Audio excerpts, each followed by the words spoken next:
안녕하세요. 데베스 반도체 업종과 IT 산업 담당하고 있는 임주성입니다. 6월 12일 KNW 리뷰 진행해 보도록 하겠습니다. 자, 2월 이후에 간만에 리뷰를 진행을 하는데 그동안 큰 이슈 사항이나 변동 사항이 없었던 부분이 있었지만 그래도 이제 지난달에 실적 발표를 했고 앞으로 우리가 조금 체크해야 될 부분들이 있기 때문에 그 부분 확인하고 넘어가고자 오늘 영상을 준비를 했습니다. 한 세 가지 정도 말씀드리려고 하는데 실적 발표가 되었고 실적이 다소 좋지 못한 흐름으로 나오게 되었는데 그 부분에 대한 이유에 대해서 한번 같이 좀 살펴보려고 하고요. 그리고 앞으로 조금 기대해 볼 만한 요소들이 어떤 것이 있는지에 대해서 같이 한번 살펴보도록 하겠습니다. 그리고 마지막으로 차트를 보면서 이제 발생할 수 있는 시나리오들은 어떤 것이 있을지에 대해서 하나씩 살펴보고 넘어가 볼 테니까 좋아요, 구독 한 번씩 눌러주시고 영상 같이 시청해 주시면 감사하겠습니다. 자, 먼저 실적 관련된 내용부터 하나씩 살펴보고 넘어가 보도록 하겠습니다. 자, 일단은 실적 추이를 한번 살펴보자면은 23년도 4분기 이후에 이제 1분기 실적 발표되었을 때 매출액이랑 영업이익 자체가 많이 감소하는 흐름을 보이게 되었습니다. 이 부분이 어떤 그 사업 부문에서 매출이 감소됐는지 한번 좀 파악을 해 볼 필요가 있는데 이 부분은 아무래도 이제 다트 공시된 자료를 보면 좀 확인을 할 수가 있겠죠. 그래서 KNW 같은 경우는 사업 부분이 총 3개의 사업 부분이 있고 매출 비중이 가장 높은 반도체 관련된 부분 그리고 전자부품 소재 전자부품 소재 같은 경우는 보호필름 그 다음에 광학 필름 코팅 같은 요런 제품을 판매를 하고 있고 마지막으로 자동차 부품 소재 이렇게 세 가지가 나뉘어져 있는데 매출 비중이 가장 높은 반도체 소재 쪽으로부터 보자면은 지금 이전에 23기, 22기 같은 경우는 23년도, 22년도, 그러니까 1년 단위라고 보시면 될 것 같고, 지금 24기, 1분기라는 부분은 한 분기만 나타내는 매출액이다 보니까 앞선 23기랑 22기 단순하게 나누기 4 정도를 했을 때 이 비율 정도만 좀 따져보면은 어떨까 싶습니다. 그래서 반도체 같은 경우는 거의 한 400억 정도 매출 비중이 있었다라고 한다면은 나누기 4라고 했을 때 단순하게만 봤을 때 한 100억 정도 나와야 되는데 이번에 매출이 71억 정도 나왔다라는 거는 매출 비중이 한 30% 정도 줄어들었다라고 봐야 될 것 같습니다. 그 이유가 결국에는 소부장 관련된 기업이고 반도체 업황이 올해 초부터 좋아지긴 했지만 현재로서는 이 AI와 관련된 기업들만 위주로 뭐 이제 HBM에 들어가는 D램 혹은 이제 뭐 서버 데이터 센터로 들어가는 낸드 일부 기업들 위주로만 수혜를 받기 때문에 전반적인 이제 소부장 기업들, 전통적인 소부장 기업들까지 이제 수혜가 오기 위해서는 하반기 정도까지는 조금 시점을 기다려야 되지 않을까라고 생각을 하고 있습니다. 그리고 여기도 두 번째로 전자부품 소재 같은 경우도 대략적으로 40억 정도 매출 비중으로 생각을 하게 된다면 여기도 한 8억 원 정도 따졌을 때 매출 비중이 조금 감소하긴 했지만, 그래서 비중 같은 경우 전체 비중이 4% 정도 차지를 하니까 이 부분은 매출 비중이 조금 낮다라고 좀 봐주시면 될 것 같고, 두 번째 비중으로 높았던 자동차 부품 소재 같은 경우는 비중 자체는 크게 변함이 없다. 그러니까 결론적으로 봤을 때는 반도체 소재 쪽으로 해서 매출이 줄어들에 따라서 실적이 조금 악화되었다라고 이렇게 좀 결론을 낼 수가 있겠죠.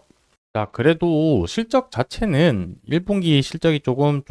부진하긴 했지만 이 실적 같은 경우는 업황이 개선이 되면은 충분히 다시 상승할 수 있는 부분이 반드시 존재할 거기 때문에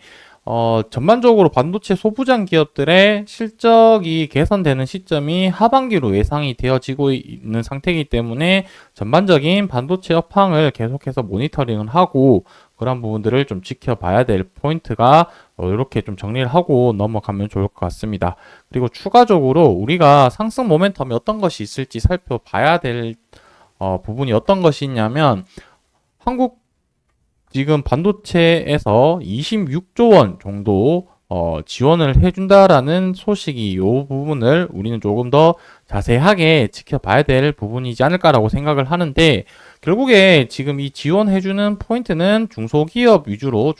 중견기업 위주로 혜택을 준다라고 했었고,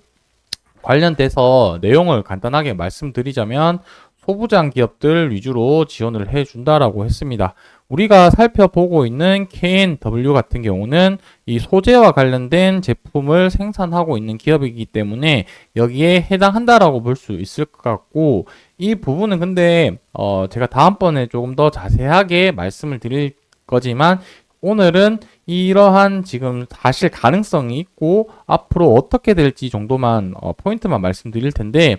아직까지는 이 정부 정책 지원 프로그램이 명확하게 언제 구체적으로 지원을 하겠다라는 부분은 없는 상태이기 때문에 아마 이번 달 내로 발표를 할 걸로 예상이 되어집니다. 그때 구체적으로 얼마, 어떤 기업에 어떤 식으로 지원을 할지 구체적인 가이드라인이 나오게 되었을 때 이 정책이 K&W와 얼마나 수혜를 받을 수 있을지 연관성을 조금 더 자세하게 그때 파악한 후에 영상에서 말씀 추가적으로 드리도록 하겠습니다. 자, 차트 보시게 되면은 지금 장 시작한 지 한 13분 정도 지난 시점인데 지금 주가가 한 5% 상승을 하고 있는 모습입니다. 제가 방금 관련된 특별한 소식이 있는지를 검색을 해 봤는데 아직까지 특별한 이슈 사항은 없는 것 같고, 제가 뭐 장 이후에 오후나 장 마감되고 나서 추가적인 내용이 있으면 정리를 해서 내일 또 추가적으로 내용 보완해서 말씀드리도록 할 거고, 지금 시점에서는 제가 차트 기준으로 어떻게 대응하면 좋을지 한번 말씀드려 보도록 하겠습니다. 자, 작년 10월 이후에 바닥을 찍고 나서 이 바닥을 이탈을 하지 않고 최근에 한번 쌍바닥을 만든 이후에 지금 주가가 반등을 하고 있는데, 지금 시점이 거의 한 9개월 241선 이탈한 이후에 9개월 정도 만에 다시 241선 돌파를 하려고 하는 모습을 보이고 있는 상태이고, 이 초록색 굵은색 선이 장기 이평선인 241선입니다. 자, 그래서 당분간 어떤 흐름을 보이는지 파악하는 게 좀 중요할 것으로 예상이 되는데, 자, 오늘 종가 가격이 아무래도 중요하겠죠. 이 241선을 돌파를 해서 마감을 하는지 아니면 저항받고 떨어져서 마감을 하는지에 따라서 조금 전략이 바뀌어야 될 것 같은데, 만에 하나 오늘 종가상 돌파를 하고 마감을 했을 때는 추가적인 또 슈팅이 나올 수 있는 부분이 있고, 그 이후에 조정받는 이 구간을 한 번 더 대응 구간으로 좀 생각을 해야 될 것 같고요. 반대로 오늘 종가 241선 다시 저항 맞고 떨어진다라고 했을 때는 쌍바닥을 만들고 다시 돌파하려는 그림을 보일 수 있기 때문에 이제 저항 맞고 떨어졌을 때 이제 조정받는 그 저점 구간을 확인을 하는 그 위치가 아무래도 또 대응 구간이지 않을까라고 생각을 합니다. 자, 지금 오늘 종가상 어떤 재료로 어떤 이슈로 주가 상승하는지 여부에 따라서 종가 마감을 위에서 마감을 하느냐 아니면 저항받고 마감을 하느냐가 결정될 것 같은데, 그 결정 이후, 그러니까 종가가 결정이 되고 난 이후에 우리가 내일 또 추가적으로 영상에서 어떻게 대응하면 좋을지 한번 말씀드려 보도록 하겠습니다. 오늘 영상 여기서 마무리하는 걸로 하고 내일 또 영상에서 말씀드리도록 할 테니까 좋아요, 구독 한 번씩 눌러주시고 시청해 주시면 감사하겠습니다. 오늘 영상 여기서 마무리하도록 하겠습니다.